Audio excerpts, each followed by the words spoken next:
When World War II broke out in 1939, the Soviet Union decided to invade Finland while everyone else was preoccupied with the war in Europe. But a sniper named Simo Hayha came to Finland's defense. Hayha allegedly eliminated a staggering 505 enemy soldiers, which if accurate would make him the single deadliest sniper in history. Today, we are looking at the man Simo Hayha, and his unbelievable marksmanship. But before we get started, be sure to subscribe to the Throwback History. Simo would have wanted it that way. Alright, let's get sniping. As you might imagine, the invading Soviet soldiers grew to be straight up terrified of Hayha. Having to patrol the blanched Finnish wilderness with the knowledge that Hayha could be out there waiting, dipping them with a spectacular long-distance shot earned him the nickname Belaya Smrt, which is Russian for White Death. However, Hayha's fellow Finnish soldiers had a completely different name for him. They called him Tka Ampuja Magic Shooter. Isn't magic shooter something for salad making? Anyway, while that nickname may have been as accurate as Hayha himself, we have to admit it is somewhat less intimidating than White Death. Simo's exact sniper count varies depending on the source. Some suggest he downed as many as 542 Soviet soldiers with his rifle. But no one claims he eliminated any less than 505. This makes him the most effective sniper in any war, with Soviet sniper Ivan Sidorenko sitting at a close second with 500 kills. However, Hayha's count may even be higher.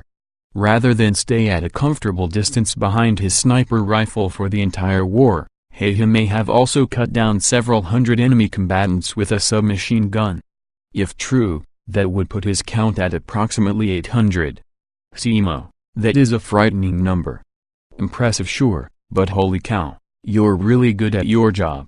The Winter War lasted for a single winter, as his name suggests, which means Hayha was putting in serious work. In order to achieve his staggering record, Hayha was eliminating an average of 5 to 6 enemy soldiers every day. Of course, some days were better than others. Hayha racked up a terrifying 40 confirmed kills in a single day, scoring 25 and 20 on 2 other record days. The cloud of perpetual death in which he lived saw him promoted from corporal to second lieutenant, the biggest rank jump in the history of Finland's military. Hayha did not use a scope to forge his legendary sniper count. He preferred to use the plain old iron sight on his rifle. Yeah, no scope. He's just an all-around old-fashioned badass. Beyond being hardcore, there was a strategic reason for this beyond just showing off. Hayha recognized that scopes gave his enemies an easy target. In addition to making the target slightly bigger, scopes would glint in the sunlight, allowing Hayha to spot enemy snipers before they spotted him. At the time, every Finnish citizen was required to do 1 year of military service, and Hayha had done his 14 years earlier back in 1925. That was the extent of his military experience.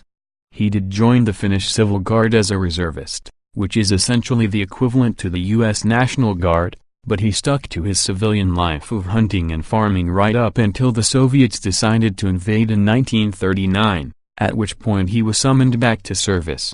If his hunting record was anything like his war record, we suspect the deer around Hayha's home had a nickname for him, too. After he completed his year of mandatory service in 1925, Hayha was given the option to purchase his service weapon, a standard bolt-action rifle. He bought the gun and spent the next decade and a half mastering it. When he was called back to duty during the Winter War, Hayha brought his old bolt-action rifle, turning down a more modern rifle with advanced optics. The extreme cold, which ranged anywhere from -20 to -40 degrees Fahrenheit, caused frequent weapon malfunctions among his fellow soldiers. But Hayha's experience with his bolt-action BFF allowed him to keep the gun functional throughout the winter.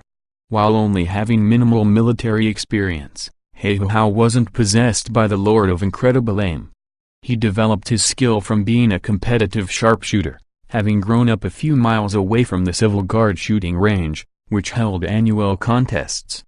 Hayha regularly participated in these competitions, packing his house full of trophies. Among his accomplishments was the ability to hit a target with his rifle 16 times in a minute at a range of 500 feet, a talent best described as supernatural. Hayha was deployed to the Kala battlefield, where he and 31 other soldiers were tasked with holding off an invading force of 4,000 Soviet troops. Despite having fewer men on the roster than a college football team, Hayha's group managed to hold their ground for the entire winter. That's some good goal line defense right there. He and his fellow Finns had a few other advantages beyond his Angel of Death status as a sniper. For instance, the Soviet troops all wore bright green uniforms, which made them stand out like decorated Christmas trees against the snowy white landscape.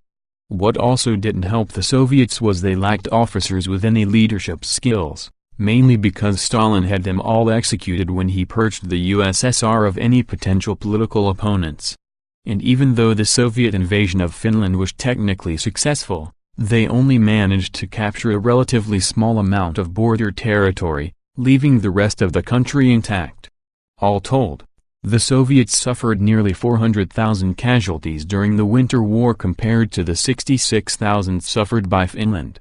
Most snipers shoot while lying flat on their stomachs because it gives enemies a smaller target to aim at. Hayha fired from a sitting position because he felt the position was better for his aim. He didn't worry too much about making himself a bigger target, as he was just a biscuit over 5 feet tall and would conceal himself in snowbanks and put snow in his mouth to hide his breath. Additionally, Hayha would pack snow in front of his rifle barrel or pour water on it to freeze it so that smoke would not rise from it after he fired and give away his position. And in perhaps the biggest departure from sniper etiquette, rather than going for the head, Hayha aimed for the center mass of his targets, which is effective in wartime, but won't do him any favors on the Black Ops 4 leaderboards. Hayha's reputation as the John Wick of Finnish snipers eventually drew the ire of the Soviet commanders, who finally grew tired of his nonsense and began targeting him directly. Because getting anywhere near Hayha was out of the question, they began hammering his general location with artillery strikes. When those didn't work, the Soviets sent teams of counter-snipers to take him out. But Hayha, being the sniper's sniper, dispatched them with bone-chilling ease. Finally, one Soviet sniper got lucky and blasted Hayha in the jaw with an exploding round. Despite being described by one friend as having half of his head missing, Hayha refused to die. And after days of reconstructive surgery, he finally regained consciousness the day after the Winter War had ended. Despite getting a portion of his face blown entirely off his dome in a time when medicine was still largely experimental, Hayha survived World War II and went back to hunting and farming.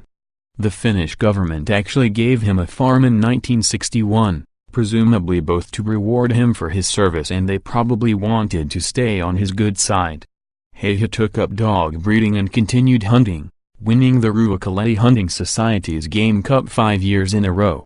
In 1970 he moved into a small apartment, where he lived out the rest of his days before passing away at age 96 in 2002. That's right. The deadliest sniper in World War II lived long enough to have witnessed the rise of popularity of NSYNC. Simo Hayha left his quiet farm life in the winter of 1939 to become the most effective sniper in history, racking up over 500 confirmed kills without even using a scope before returning home to live out the rest of the 20th century in peace. What do you think of the White Death? Let us know in the comments, and check out some of these other videos of our throwback history.